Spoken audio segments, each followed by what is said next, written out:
इस वीडियो में आचार्य जी कहते हैं, जब किसी की दौलत, ताकत या लाइफ स्टाइल आपको भीतर से छोटा कर दे तो समझिए समस्या बाहर नहीं भीतर है।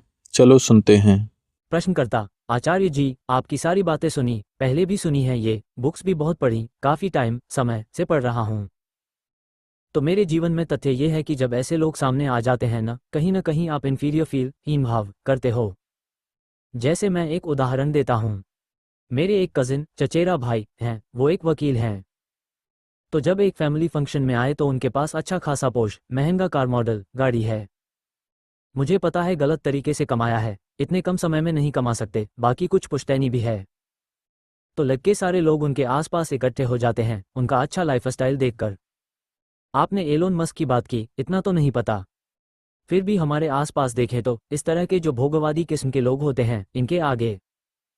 ये बात सही है, आपकी सारी बात मन को जचती है कि ये गलत है, फिर भी कहीं अंदर जो जानवर बैठा है वो इन्फीरियर, हीन फील करता है कि काश ये सब एक बार चाहे दिखाने के लिए कि दुनिया मिल जाए तो क्या है, एक बार हो तो। आचार्य: इसका कोई इलाज नहीं है ना? अगर तुम जानवर ही हो तो इसका कोई इलाज नहीं है। इसका इलाज तो सिर्फ तभी है जब ऊंची चेतना के इंसान बन पाओ। और उसके लिए तुमको आना होगा वेदांत की ओर, उपनिषदों की ओर, और कोई तरीका नहीं है। वरना ये जो बात है चकाचौंध में फंसने की, हीन भावना में फंसने की, ईर्ष्या में फंसने की, ये सब तो एक छोटे बच्चे में भी होती है। तुम्हारे घर में एक बच्चा हो छोटा 2-3 साल का, उसका छोटा भाई बहन पैदा हो जाए। अभी तक बच्चे को जो ध्यान मिलता था, जो मोह ममता मिलती थी, वो उसके छोटे भाई को मिलनी शुरू हो जाए। जो बड़ा बच्चा है वो 2-3 साल का है, छोटा अभी नया नया पैदा हो गया है। तो जो बड़ा वाला है इसको बड़ी ईर्ष्या हो जाती है। ये तो हम माँ के पेट से लेकर पैदा होते हैं ये वृत्तियाँ। इसलिए तो फिर ये जो गर्भ से शिशु पैदा होता है, जो पशु जो पैदा होता है, शिशु माने पशु, वो जो पैदा होता है उसको इंसान बनाने के लिए जीवन शिक्षा की ज़रूरत होती है। वो जीवन शिक्षा अगर तुम्हें नहीं मिली है सही किताबों से, सही लोगों से, सही संगति से, तुम्हारा वास्ता नहीं रहा है तो जानवर ही रह आओगे। और फिर इस तरह के लोग तुम पर हावी रहेंगे, कोई पैसा दिखाकर, कोई ताकत दिखाकर। तुम उनके आगे जलील सा अनुभव करते रहोगे। आचार्य जी, उपनिषद भी पढ़ते हैं, वो बात भी ठीक लगती है, समझ आती है। पर ये बात तथ्य भी नकार नहीं सकते कि उनके पास है। आचार्य: मत नकारो, मेरी बला से। नहीं नकार सकते तो मत नकारो, इसमें क्या करूं मैं? उपनिषद भी ठीक लगते हैं। Upanishads two are right. और क्या उनके अलावा सही लगता है? एब्सोल्यूट, पूर्ण को एब्सोल्यूटली, पूर्णतया, ट्रू, सत्य मानना होता है, ऑल्सो ट्रू, ये भी सत्य नहीं मानना होता।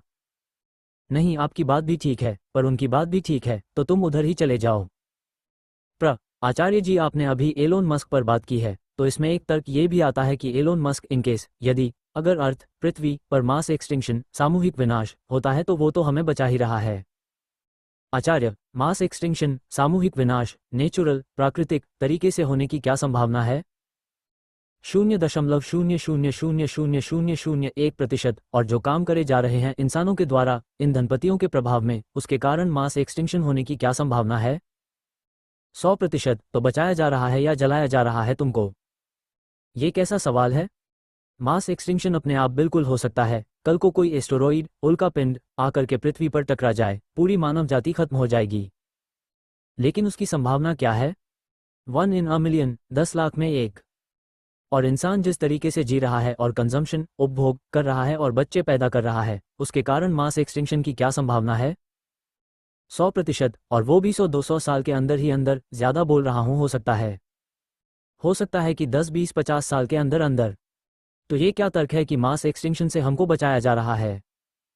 ये ऐसी सी बात है कि कोई अभी तुम्हारा गला रेत दे और कोई पूछे क्यों मार दिया इसको? बोले, मारा थोड़ी है, ये 80 की उम्र में मरने वाला था, मैंने उस मौत से इसको बचा दिया है। अब ये 80 की उम्र में नहीं मरेगा ना? हाँ, ये बात तो सही है, अब ये 80 की उम्र में नहीं मरेगा। मैंने इस पर एहसान किया कि नहीं किया कि इसको 80 की उम्र में जो मौत होती उससे बचा दिया? ये कौन सा तर्क है?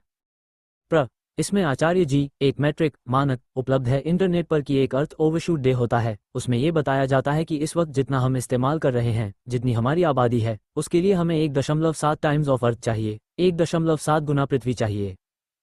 आचार्य: ये 1.7 ग्लोबल एवरेज, वैश्विक औसत है, माइंड यू, याद रखना। अगर तुम अमेरिका का लोगे तो शायद 10 होगा ये आंकड़ा। बात यह है कि जो ये वेटेड एवरेज भारत औसत निकल रहा है जो 1.7 आ रहा है, तो वो वेटेड एवरेज पॉपुलेशन जनसंख्या के ऊपर है।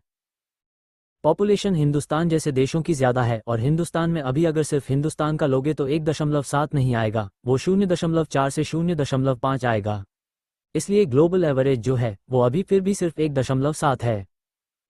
1.7 भी एक से ज़्यादा है, एक मतलब कि आपको अपने आप को चलाने के लिए एक अर्थ पृथ्वी की ज़रूरत पड़ेगी।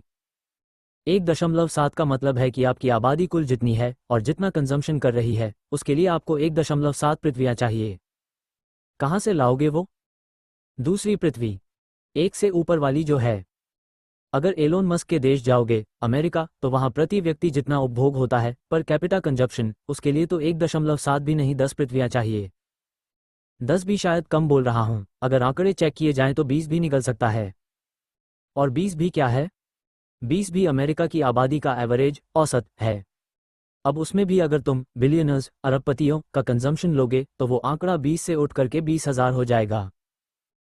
हर बिलियनर अरबपति जितना कंजम्पशन कर रहा है उतना कंजम्पशन अगर पृथ्वी का प्रत्येक व्यक्ति करने लगे तो तुम्हें 20,000 पृथ्वियाँ चाहिए, उतना माल उतनी सामग्री उपलब्ध कराने के लिए।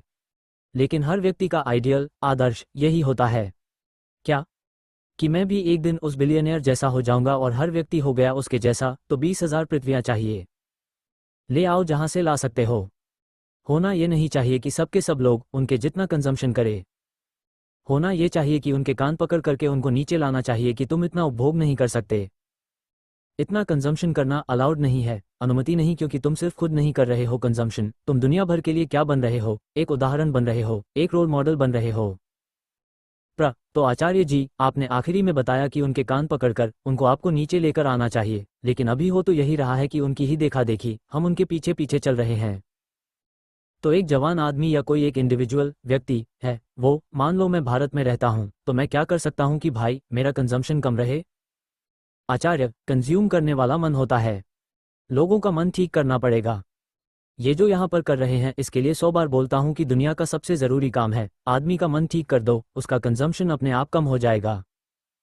जैसा कि आचार्य जी ने बताया, हीन भावना का इलाज पैसे में नहीं चेतना में है। मन बदलेगा तो कंजप्शन अपने आप घटेगा। धन्यवाद।